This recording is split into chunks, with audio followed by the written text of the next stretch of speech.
Halloween Horror Nights 14. Oh my goodness, where do I even begin on that here? Amazing. Well, perhaps I should begin at the beginning, then go to the middle, or when I get to the end, stop. To quote a certain Hatter, but the Hatter wouldn't show up at Halloween Horror Nights for at least a couple more years. Well, he was in Scary Tales the year before, I think, at least somewhere, the first Scary Tales, but came back with a vengeance in 2008, didn't he? But I'm getting ahead or behind myself, and that's not the right thing to do. But if I seem a little bit disoriented, well, there were some disorientorium things happening that year, not the best house, but indeed insanity seemed to be, hello Bob, the theme to some degree, because what's your breaking point? Yes, let's get on then. The event was bigger than ever before and yet shorter. Isn't that odd? Because this was the year they expanded outside of one theme park. It wasn't enough to contain Halloween Horror Nights. It had to be both Islands of Adventure and Universal Studios Florida. But not the entirety of both parks, but a bit of one and a bit of the other together to make this great event. And we increased the number of houses, which had gone up to 6 the year before, to 7. 7 houses. We jumped another number, and now we had more than ever before. 7 houses. That's one house for every day of the week. Gosh darn it, and yet, I had said that the year before had 21 nights. Yes, like 3 full weeks of Halloween Horror Nights. And before that, way back in 1998, it had gone up from 18 to 19 nights, and it stayed at 19 nights until 2001. Through 2001, and 2002 went up to 21 nights. So we had this increasing number of nights. Had been growing and growing in length. But then, in 2004, for reasons I have no idea why, it shrank. It went down to 18 nights. It hadn't been only 18 nights since 1997 with Frightmare. So it was the last time it had only been 18 nights. Why did it decrease in the number of nights while increasing in so many other ways? Is a mystery yet to be revealed, at least to me. What are you smelling, Bob? She's sniffing about. Anyway, it also, of course, meant that there was no November. And the November Halloween Horror Nights are gone now. They had last appeared in the year 2003, and they've never returned. From 2004 to this very day, Halloween Horror Nights ends on Halloween night. Yeah, the way it should, I suppose. It's more fitting, I suppose. Anyway, a little bit of backstory to get us started in the event. And as I had talked a bit about Universal Studios and what they've been going through with all of their corporate identity and things, stuff happened in 2004 which made changes for the whole corporation, which may have affected Halloween Horror Nights in some ways. Perhaps not immediately, but eventually. Now, I had failed to mention that way back in the year 2000, a firm called Blackstone, which is an investment firm, and it's called Blackstone because the two gentlemen who formed this firm, the investors, a man named Peterson and a man named Schwartzman, I believe. And Peterson and Schwartzman made a joke of their names. You see, Peter comes from the old, I think it's Greek or Latin, for Petros, for rock or stone, right? I think that's actually Latin. And your friend, it might be Greek. I can never remember which one that was. Saint Peter. This is the rock upon which I build my church. And that's where it comes from. Rock. Schwarz, of course, is the German word for black. So Blackstone, it literally comes from Schwartz and from Peter, the first part of both of their names. Isn't that fun? Anyway, they had bought about 50% of Universal Studios Orlando Resort, not any other theme park or anything else, just Universal Studios Orlando, and they have held that ever since, even though the corporation might change around and different, going from Vivendi to Seagram's to whatever, but Blackstone has still maintained that interest in the resort here in Orlando alone. And so whenever new people come in, there's still partnership with them. So the change, though, occurred because, you see, Vivendi Universal couldn't hang on any longer. It was having all sorts of problems. And they sold 80% of their holdings in Universal, including the motion picture production studio and all of the theme parks, to General Electric, a major American company, which put it all back in American hands for the first time in years. And General Electric, of course, is the parent company of NBC, the television network, and of course CNBC and MSNBC cable networks and all of that. So this conglomerate now had held on Universal.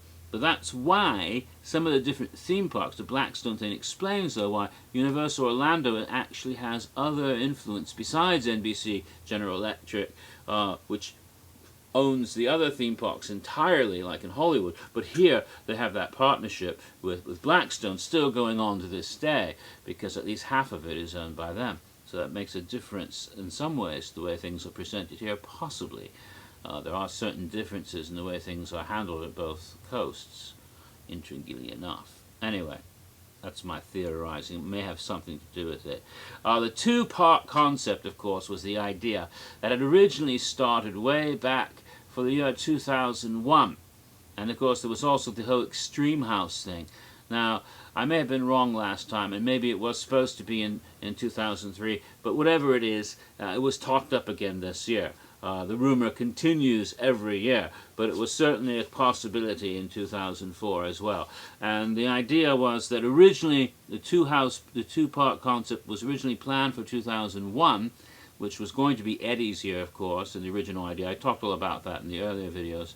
And they revisited that, and the Extreme House concept and what they would like to do with that was part of it, but that didn't come to pass. It's not because, as some people thought, oh, they just couldn't possibly have,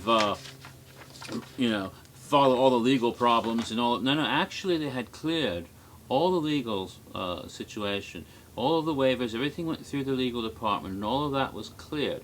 They could have done the house. They had everything ready to go to do the house. Whatever reason they didn't do the house, I'm not entirely sure. It may have had to do with budget or expense or some other logistical problems, but they had everything set up, everything was designed, everything was planned, it was ready to go. But they did not do it. As we all know, they did not do it. Now, the details of the Extreme House, I know what was planned.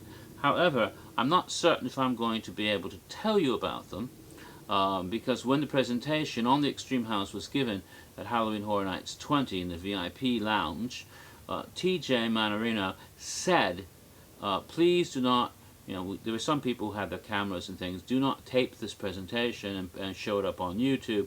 It's better this be something that is given to people, face to face, mouth to ear, sort of, rather than this way. And I'm not quite sure if he meant, just don't tape us now and show us on YouTube, or don't do YouTube videos on the subject either. And because I'm not certain of that, and I don't wish to step on any toes, I will not go into details. However, this stuff has gotten out, and indeed, through person-to-person, word of mouth, you can hear about a lot of this stuff from people who know about it. Now, what I will tell you, without going into details, is the idea primarily behind the Extreme House was that it made you experience your own death. Think about that for a moment. Yes, you got to experience what it was like to die, a terrible death, and literally be a victim. Not just be frightened and attacked, but to actually die. As Dracula said, to die, to really be dead. Yes, to find out what that was like. Now, that's all the tease I'll tell you about. Maybe if you meet me in some dark place, some strange and hideous night, I'll tell you more. Or maybe some other person who was there that night can spread the word. But I won't say anything here, just in case they don't. I don't want to offend any of the nice people at Art and Design who asked us not to. Right. Now then, pre-publicity for this event was crazy. As you can imagine, they really pulled out all the stops this time to let you know how great the event was going to be in multiple parks. The presiding image that appeared in all the billboards and advertising was a stark white room in what must be a sanitarium, perhaps Shady Brook itself. Certainly there were overtones of Shady Brook hanging over the whole event, even though Shady Brook did not reappear that year. There was no sequel to Psychoscarapy, and yet the psychopath with his head shaved in his straitjacket, his head sort of freaking out, was seen on billboards and in advertising, and of course the website, which we'll get to in a bit, delightful website. But and in a way, a psychopath looking very much like that bald guy, only maybe a little heftier, made interesting appearances this year at the Echoes of Shady Brook Haunted House. So in a way, so somehow this that bald loony, whatever you want to call him, was a part of it. The tradition of the history of Halloween Horror Nights continued to make enough of an impact there. But the television commercial was very striking. There was a young man who finds himself in what may be an insane asylum or a medical facility, but everything is white. Everything in the room is white, like frosted. Every little pencil, everything is pure white. And he's looking around, and suddenly these things start coming out of the walls. I mean, it's like the walls are made out of rubber or whatever, and stretching in faces and hands, but they don't break through the wall. They're just reaching through at him, and he runs out of the room into the next room, and something horrible starts to happen in there, and eventually this stark white room is drenched with blood as it pours out of the walls all over, and blood fills up everywhere. And it was very striking to see this, white and red, and it's like, oh my God. And the idea was that he couldn't escape, because no matter what room he went into, something horrible was happening and would continue to attack him. And the idea was what's your breaking point? Yes, the idea was, this is expanded to 2 parks. What is your breaking point? You're going to go mad with fear. It's 2 times the fear was the catch line for the event. So everyone got very excited about it, and we're looking forward to it tremendously. And the website really helped with this enormously, because this time the website they pulled out all the stops. This was the first really great website. 13 was good, but this was even better. Everything was interactive. And they had come up with a backstory for every haunted house and every scare zone to some degree, and everything, and fleshed it out well beyond what you saw in the parks, so that you could experience online and get into an idea of a backstory while at the same time enjoying the event. Now, oddly enough, 13 had been the year before, but they played the 13 angle a lot in Halloween Horror Nights 14. Strangely enough, it was actually the 13th. Well, that's not quite right. It was the 13th year, because the first year happens. The day it happens, your birthday, you're not 1 year old. You're 1 the following year. The event was 13 years old, even though it was the 14th event. So that might have had something to do with it, but almost every backstory centered around the date of Friday the 13th. Not October 31st, but Friday in one way or another. And so there were Friday the 13th dates from 1865 to 2004, 2003, whether they were on October 13th or August 13th or July 13th. All these dates kept popping up over and over again. The 13th kept popping up in all of these strange backstories, which was some sort of a connecting theme. And also it was like files from an insane asylum. Some of them clearly were meant to be patient files, referring to a specific insane person. Others were a little not quite as easy to pinpoint, but we'll get to that in a bit because we're running out of time again.